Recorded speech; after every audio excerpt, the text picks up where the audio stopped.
कार्यकर्ता रहे दोनों के दोनों। क्या आप जिस कुर्सी पर बैठे हैं, सरदार वल्लभ भाई पटेल भी उस कुर्सी पर बैठे थे, वो भी गुजरात के थे।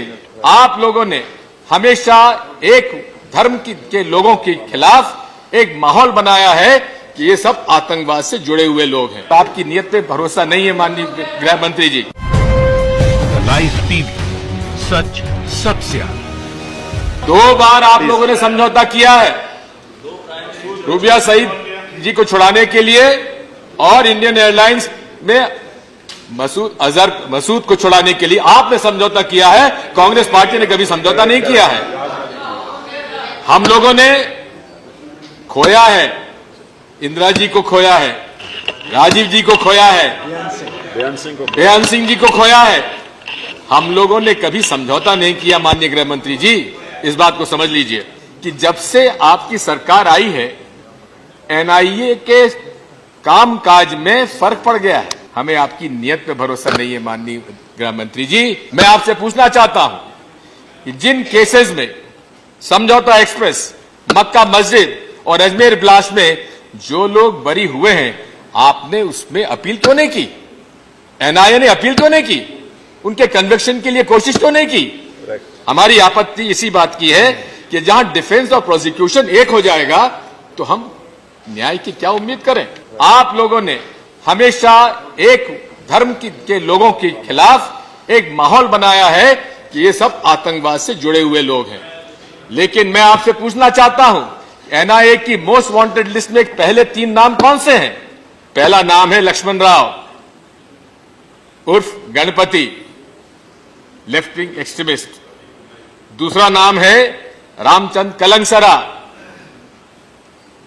10 लाख का उन पर आज रिवॉर्ड है। तीसरा नाम है संदीप दांगे, 10 लाख का रिवॉर्ड है। ये कौन से संगठन से संबंधित है गृह मंत्री जी? आपको मालूम है, मुझे बताने की आवश्यकता नहीं है।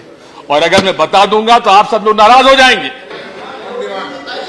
अगर आप चाहते हैं तो राष्ट्रीय स्वयंसेवक संघ के ये कार्यकर्ता रहे दोनों के दोनों। और यही नहीं है, अब जो आतंकवाद के आज भी अभियुक्त है, उसको माननीय गृह मंत्री जी भारतीय जनता पार्टी के अध्यक्ष के नाते उसको उम्मीदवार बनाते हैं और वो आज लोकसभा सदस्य हैं। और साथ में मैं पूछना चाहता हूं कि क्या शेड्यूल उनके लिए क्या शेड्यूल 5 लगाया जाएगा? मैं आपसे बोलना चाहता हूं, मैं आपसे पूछना चाहता हूं कि शेड्यूल 4 आपने इंडिविजुअल्स रखा है, शेड्यूल 5 उनके लिए रखिए जो लोकसभा के सदस्य और विधानसभा के सदस्य अभियुक्त हो आतंकवाद के, उनके लिए शेड्यूल 5 का अमेंडमेंट लेके आइए। कि आज आपके लोग, आपके प्रतिनिधि नाथूराम गोडसे को देशभक्त कह रहे हैं। जो पहला आतंकवादी था आजाद भारत में, उसको आप देशभक्त कहते हैं। हम लोगों की नीयत पर, आपकी नीयत पे भरोसा नहीं है माननीय गृह मंत्री जी। मैं आपसे कहना चाहता हूं, उसी के साथ साथ अभी जैसा इन्होंने बताया, अर्बन नक्सलिज्म की एक बात आ गई है। कोरेगांव की इन्होंने बात की, माननीय उसवती, आपको हैरानी होगी, उसमें मेरा नाम भी जोड़ा गया और कहा गया कि इनका फोन नंबर उनके पास था। जनाब, मेरा फोन नंबर राज्यसभा की वेबसाइट पर था और मेरा नाम जोड़ा गया कि उनके पास मेरा फोन नंबर था। स्वाभाविक है, जो इन्होंने कहा है, if the central government believes, सबसे मैं कहना चाहता हूं कि सबसे पहले आप मुझे ही उसमें डालेंगे, मुझे भरोसा है आपकी बात पर। आपने कहा था नोटबंदी पर हम आतंकवाद समाप्त कर देंगे। जिस दिन डिमोनेटाइजेशन हुआ उसके तत्काल बाद ही आतंकवादियों के पास से नए नए करारे 2000 के नोट निकले। कितने आतंकवादी आपने उसके बाद समाप्त किए? मैं आपसे कहना चाहता हूं, पूरे तरीके से हम लोगों को आपकी नीयत पर भरोसा नहीं है, इसलिए हम इस बिल का विरोध करते हैं। कि आप जिस कुर्सी पर बैठे हैं, सरदार वल्लभ भाई पटेल भी उस कुर्सी पर बैठे थे, वो भी गुजरात के थे। स्टेट्समैन के रूप में उन्होंने काम किया था। आप भारतीय जनता पार्टी के आज अध्यक्ष भी हैं। अरे ताज छोड़िए, ताजपोशी कर दीजिए नड्डा जी की। भारतीय जनता पार्टी का भारतीय जनता पार्टी हम हमारा कर लेंगे, आप चिंता मत करिए। भारतीय जनता पार्टी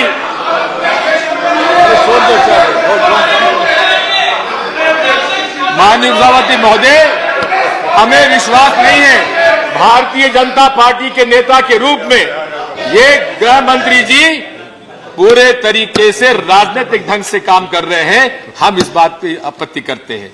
मैं आपसे इतना ही अनुरोध करूंगा कि आज बात विश्वास की है। नरेंद्र मोदी जी जहां कहते हैं सबका साथ, सबका विकास, सबका विश्वास, वो खुले आप इस बात को कहते हैं मुसलमानों का विश्वास हमें प्राप्त करना है। लेकिन अगर ट्रिपल तलाक में आपने मेरा सुझाव, मेरा प्रस्ताव, अमेंडमेंट मान लिया होता तो उन लोगों में विश्वास पैदा होता। माननीय गृह मंत्री जी, मैं आपसे अनुरोध करना चाहता हूं कि आज इस देश में विश्वास की कमी है, और विश्वास की कमी इसलिए है क्योंकि आपका सोच जो है विभाजित है, इंक्लूसिव नहीं है, बांटने वाला है। क्योंकि पूरी बुनियाद आपकी विचारधारा की बांटने की है, हिंदू और मुसलमानों में खाई पैदा करने की है। इसलिए हम आपको पर विश्वास नहीं करते और इसलिए हम आपका विरोध करते हैं। लाइव टीवी, सच सबसे आगे।